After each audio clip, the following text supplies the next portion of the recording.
Good morning. Let's begin with the 5 crore decision.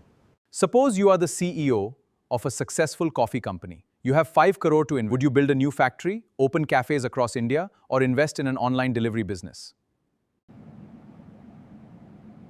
Today, you are not just students. You are the board of directors. Today, we will look at capital budgeting.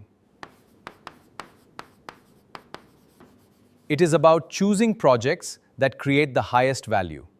Capital budgeting deals with investments. It includes factories, machinery, and new branches. These decisions affect a company's future. They involve large amounts of money. He then introduced 3 proposals. Project A, build a new factory.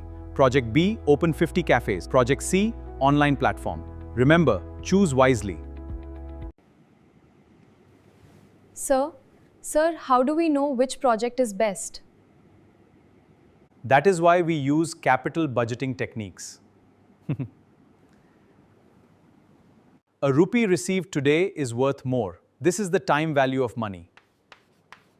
If the NPV is positive, the project adds value.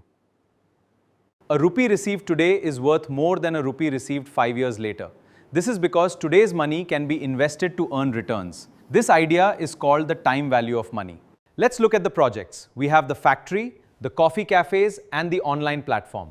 The online platform creates the highest value because it has the highest positive NPV. IRR is the discount rate at which the NPV becomes 0. If the IRR is higher than the company's required rate of return, the investment should generally be accepted. If the IRR is higher than the cost of capital, accept it. Our required return was 12%. So, which projects qualify? All 3. Some managers also want to know how quickly the initial investment will be recovered. The online platform recovers the investment fastest. What if the online delivery market is highly competitive? What if new technology outdated? Every investment carries risk. Therefore, expected returns not enough. We must also measure risk. We have the risk-free rate and market return. Now let's define beta. Beta tells us how risky a project or company is compared with the market. Risk-free rate is return from a nearly risk-free investment.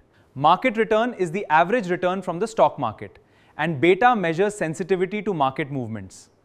Professor Kabir gave simple examples. Beta equal to 1 moves roughly with the market. Beta greater than 1 is more volatile. Beta less than 1 is less volatile. Beta equals 1 moves roughly with the market, greater than 1. More volatile, higher risk and return. Lastly, beta less than 1, less volatile. This indicates lower risk and lower return. For the factory, beta is 0.8. Coffee cafes have a beta of 10. The online platform has the highest expected return, but it also has the highest risk. Should managers choose projects only because they promise the highest return? No, sir. They must compare return with risk. If a project has a positive NPV, an acceptable IRR, and its expected return is appropriate for its level of risk according to CAPM, it becomes a strong investment choice. Successful financial managers do not chase the highest profits blindly. They balance profitability, risk, and long-term value. That is the S of capital budgeting.